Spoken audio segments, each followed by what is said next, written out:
It's The Real News. I'm Ben Norton. Tens of thousands of Palestinians in the Israeli besieged Gaza Strip have held demonstrations on a regular basis since March 30th as part of what they call the Great March of Return, demanding the right of return Palestinian refugees are guaranteed under international law, as well as an end to Israel's illegal and crippling blockade of Gaza. Israel has responded with merciless violence, injuring more than 10,000 Palestinians, killing at least 120 people. Israeli snipers have intentionally shot journalists, medics, children, and other unarmed protesters. And the IDF boasted on Twitter, quote, "We know where every bullet landed." On June 1st, the Israeli government's brutality shocked the world after the IDF shot and killed the 21-year-old Palestinian medic Razan al-Najjar. Razan had spent weeks treating protesters wounded by the Israeli military. She was clearly wearing a white medic's vest and had her hands up in the air, walking toward an injured person to treat them when an Israeli sniper shot Razan in the chest, killing her. Then, on June 4th, the Israeli military killed another member of the al-Najjar family, Ramzi, the cousin of Razan. Joining us today to discuss this horrific tragedy in Gaza is Razan's cousin, Dalia al-Najjar.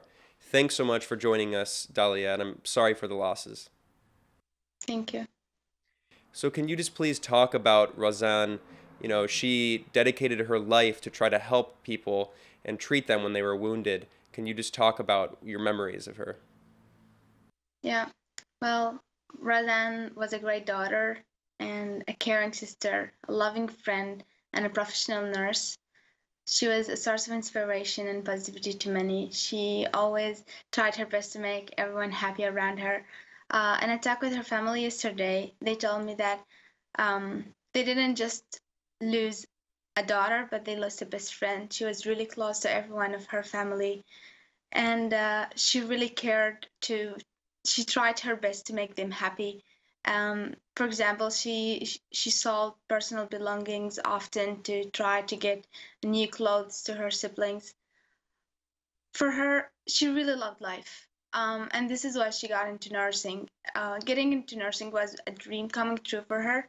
She wanted to take care of people, to make sure that they live healthy and they get a life, basically. So it was really hard for her to get a degree in nursing because of the hard financial situation of her family. So she dropped out of school, and then she got training. She trained and worked as a volunteer for 2 years in a Nasser hospital in Khan Yunis, and without getting paid anything. When the protest started, or the Great Return March started, she went there every week to try to help as much as possible. As you've seen in her interviews, she was brave, and she was one of the first female responders, and everyone challenged her at the beginning as a female medic, but she kept it together. She kept fighting, and she said that the society need to accept us as female, proving that women have a great role to do in the conflict and in the Middle East in general.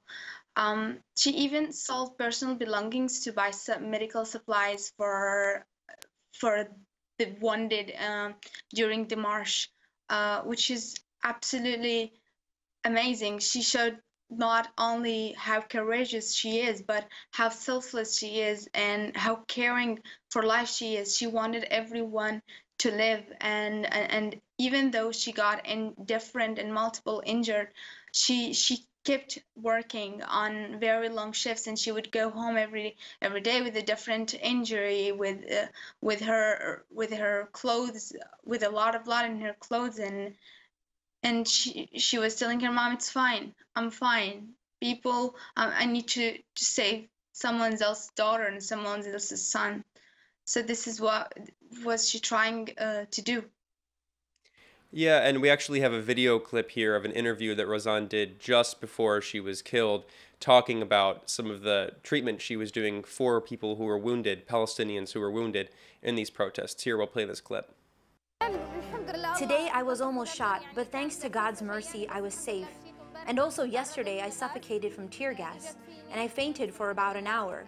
I woke up in an ambulance and I left it. I went crazy because I wanted to continue my work and my journey. I came to give care, not get care. With all pride, I want to continue to the last day. Yeah, I think that clip shows it's amazing how brave and how dedicated she was. It also shows a kind of determination. You know, Palestinians talk about sumud, the steadfastness to always resist oppression and fight for freedom and help people who are oppressed and people who are wounded. Can you just talk about how, you know, Razan's life reflected that and overall the Palestinian, you know, struggle for equal rights? Well, Razan showed everyone what is it to want freedom, and this emerges from our desire to life and to live in dignity and to have our freedom and to live in a better future. And this is why everyone is joining the protest, because people want their freedom, and it's a legitimate right for them to ask for it. You know, Razan, everyone in the field, other first responders, were motivated by Razan. At one day, she broke her wrist, yet she completed her shift. So whenever anyone in the field felt tired or whatever, they would tell him, "Look, Razan broke her wrist, yet she completed her shift. Come on, you can do it too."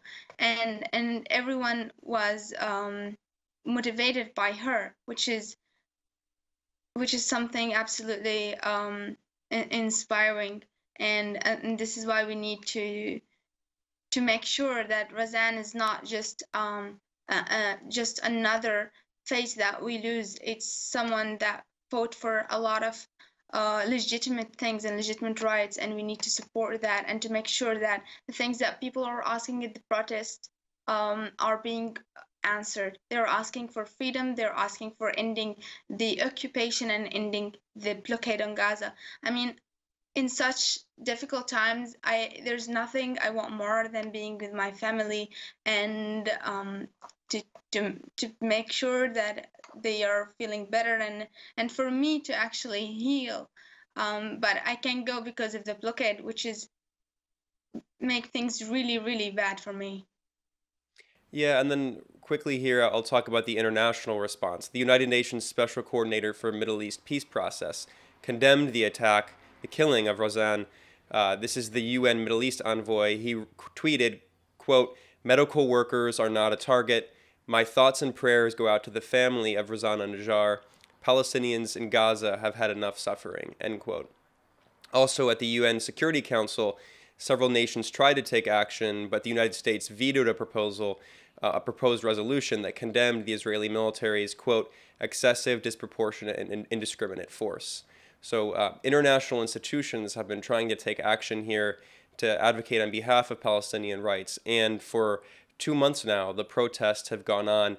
Just in your final concluding thoughts here, Dalia, what do you think, you know, the response will be? We've already seen many countries have at least verbally supported Palestinian human rights given these protests. You know, do you think that that eventually, you know, the protests will succeed and Palestinians will be guaranteed these rights that they are supposed to be guaranteed under international law? What do you think? What are your hopes for the future? Well, it's great that the international community is overwhelmingly supporting the Palestinians. However, the inability to overcome the American veto against any resolution that supports Palestinian is a critical thing that political leaders need to address. It's time to make sure that justice takes place and the rights of the Palestinians are protected. Leaders need to do more than maybe lips work and get to the ground and try to find ways to overcome the American veto and whatever America does to protect Israel or to apologize for what Israel is doing on the ground in Palestine. Well, we'll have to end our conversation there. I was joined by Dalia al-Najjar. She is the cousin of Razan al-Najjar, who was a medic, a Palestinian medic in Gaza, a 21-year-old who was killed while wearing a white medic's uniform in the Gaza Strip, treating wounded people. She had her hands up and was shot by an Israeli sniper Also, Ramzi al-Najjar, another cousin, was killed on June 4th. Thanks so much for joining us, Dalia, and we're all thinking of you and so many other families who have lost loved ones in Gaza. Thank you. Reporting for The Real News, I'm Ben Norton.